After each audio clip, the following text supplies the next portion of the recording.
Hey you guys, it's Karen and Watson. I thought I would come and do a little update on Watson's health. I haven't done a video on here for ages, and give him a little brush. Shouldn't be too tangly, should be all right. And there's a few updates to tell you about an extra health condition we now have. We are now battling, but some of you will know Watson has had allergy problems. He's had inflammatory bowel disease, so he's had big tummy problems, he's had cancer twice, and he's had joint issues. So I will update you on those and tell you what the extra thing is. And we'll give you a little brush, shall we? And I've got pork ready here. This is little bits of pork that I give Watson throughout, so he tolerates the brush. It's funny because sometimes he almost looks like he's falling asleep, but he doesn't like being brushed. You know, he's not. He will. If he was out there and I was standing here with a brush, I'd have to bribe him to come in, and sometimes it can take him a while. He's like, I'm not sure. So excuse the funny positions that I get into to do his brushing. And I'm just going to brush him wherever he is, you know, and I just let the brush do the work for me. You're supposed to, you know, not like press it and try and pull it or anything. Yeah, you can hear that there's no tangles on the back, but he's fairly short haired at the minute. Do want to have a look at that little lump though, I think. Might do a little shave and have a look at these lumps. So where do we start? I'm going to leave allergies till last because that's kind of, I need to talk about that anyway in regard to the new condition. So let's talk about his joints. His joints have actually been really, really good. I have not seen him limping for a while. Occasionally we see a little bit of stiffness at the front, but we know he's got arthritis in his elbows. And so sometimes we see a tiny bit of stiffness, but not like limping or anything. If we ever see a limp, it just goes away within minutes, you know. So that's been, I would say, a year since we've had anything major, because it was last year he had a really bad limp and we had to rest him for quite a while before he improved. Here you go, darling. Good boy. That's a good boy. That's a good boy. So yeah, joints all good. With the cancer obviously hasn't returned. We are vigilant about checking him for lumps all the time, and any new lump comes up, I put it on I've got a chart and I've got a photo of him from all angles, and I put little stickers on it to show where the lumps are and what the vet has said about them, because some of them are too small and we just need to keep an eye on them, and some of them have been tested and confirmed as lipomas.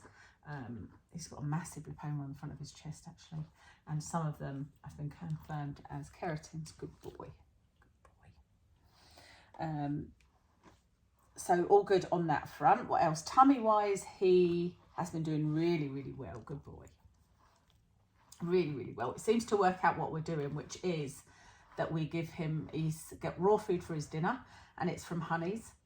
And then for his breakfast, he gets Real Canon and allergenic, it's called. It's kibble. It's just so that we can use that for find its, you know, so that we're not just tied to the raw food. And in fact, when we go away, we're going on holiday next week, we will be taking with us the Royal Canin hypoallergenic wet food, and he will get a half a tin of that mixed with his kibble in the evening, just so that we don't have to take the raw food with us. So yeah, great on his tummy until this recent thing happened. And then allergies, he was doing really, really well, but he was only doing well on the full dose of Apoquel, and then he'd occasionally get some Cytopoint, which is an injection, a monoclonal injection. He'd occasionally get that if things got bad. So we tried a few times to reduce the Apoquel, because we, you know, it would be ideal if he wasn't on it, because if he ever does get a lump that's cancerous, it can make it spread. Oh, good boy, you're such a good boy, aren't you? You're a good boy, my little Bulu. You're my little Bulu. Bulu means, or Bulu Mata means eyelashes.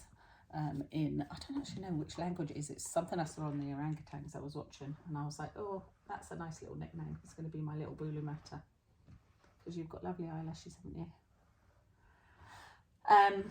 So, because he's on the full dose of Apoquel for his allergies, he needs to get a blood test just once a year to check on his liver function, because it can affect liver function. So we had a routine blood test done. Good boy. And it came back that his liver enzymes were too high. So that was kind of the start of things being a bit worrisome. because it could, that the type of cancer that Watson's had, the first place, one of the first places it goes is to the liver, where it goes to the lymph nodes and to the liver. And so there was a worry that that's what it was. And in fact, I think the vet really thought that's what it was. She said she was holding her breath when she did the ultrasound. So the first thing they recommended was to immediately have an ultrasound to make sure everything was okay. Undo your muzzle. Good boy, doesn't like this being done. So do it nice and gentle, don't we? I know, darling. What a good boy. Oh, you're such a good boy. You're such a good boy. That's a good boy. Now do underneath here.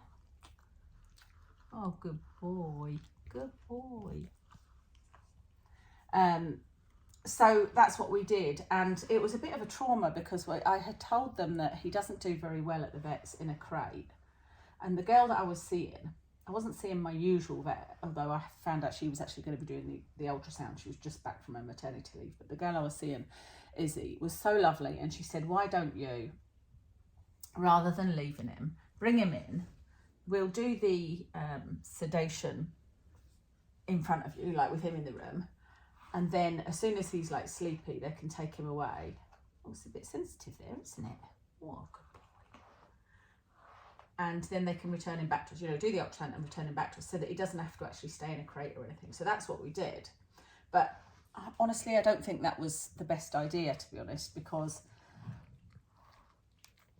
he wouldn't settle at all, even with the sedative, and we ended up having to leave because she said he just, she switched the lights out, she told us to put classical music on, and he just was fighting this sedation. And so we ended up leaving, and she said as soon as we left, he was fine. And I think he was just confused because he was like, what are you doing in here? You either come in, we have a consultation and then we leave, or I'm left here for, when he's had surgery and whatnot. And so I think he was just confused as to what was going on, weren't you?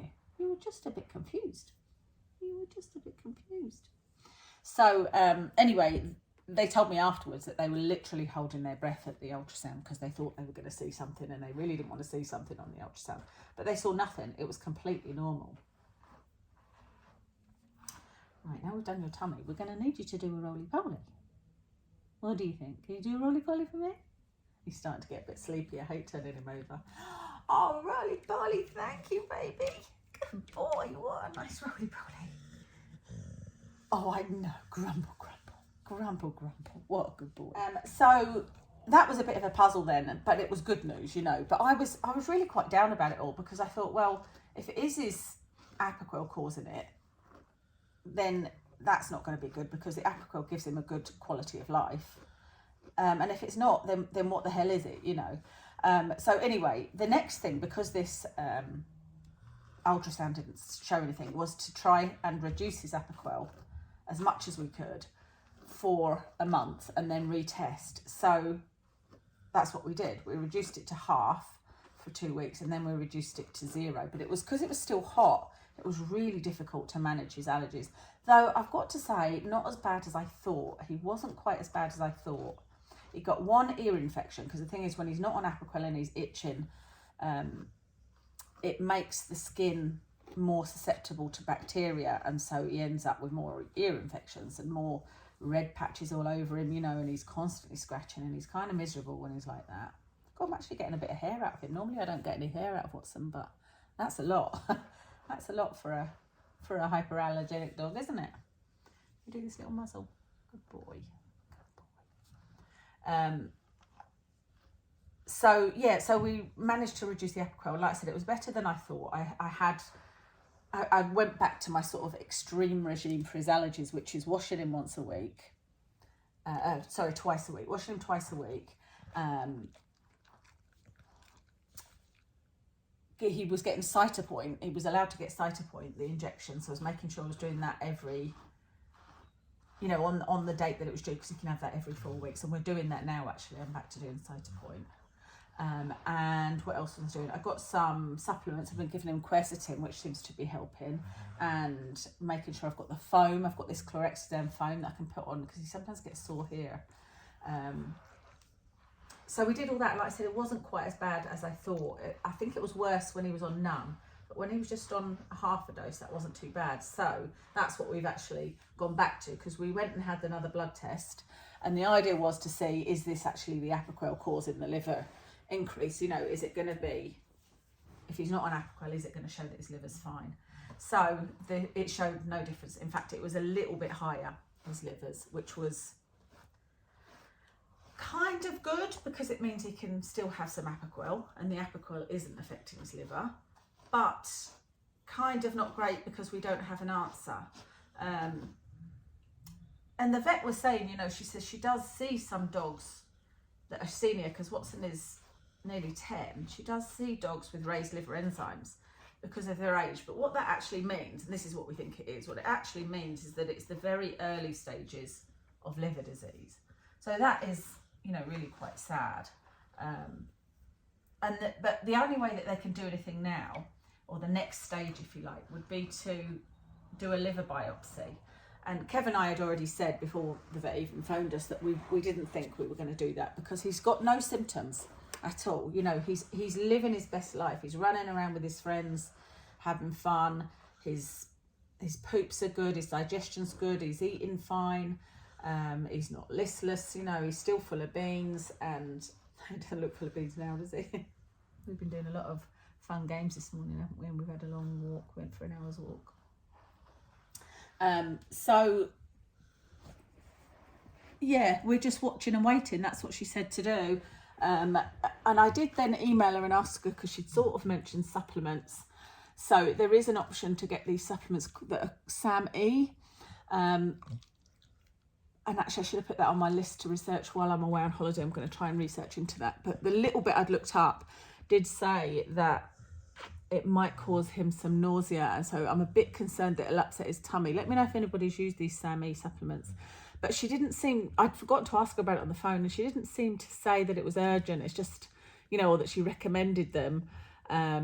She just said these are the supplements for these liver elevations that can help somewhat, or something like that, you know. So it's not, I don't know, he's on enough medication, and yeah, I'm not sure about that. Like I said, it's something I need to have a look into and see if I can find any evidence. He's kind of snoring. Relax, boy, there. He likes under his arm scratched. So I don't know what I think about that. Let me know what you think about giving him that supplement. The good thing is that we're aware of it and we can keep an eye on it, and it's very early stages. And the good thing about liver disease is it's not something that is necessarily, you know, fatal or the worst thing ever.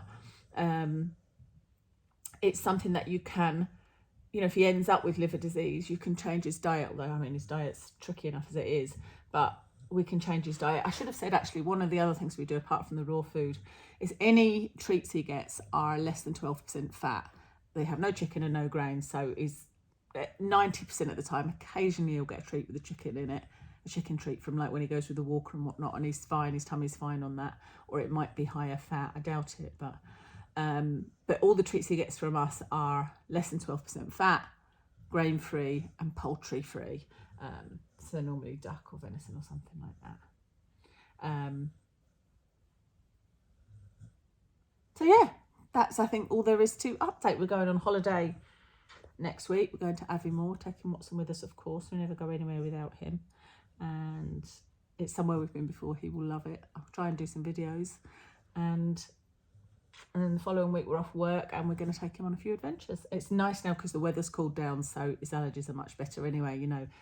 His ears look amazing. I was just looking there thinking I barely even need to clean them. They just look perfect. That's just because of the change in weather, you know.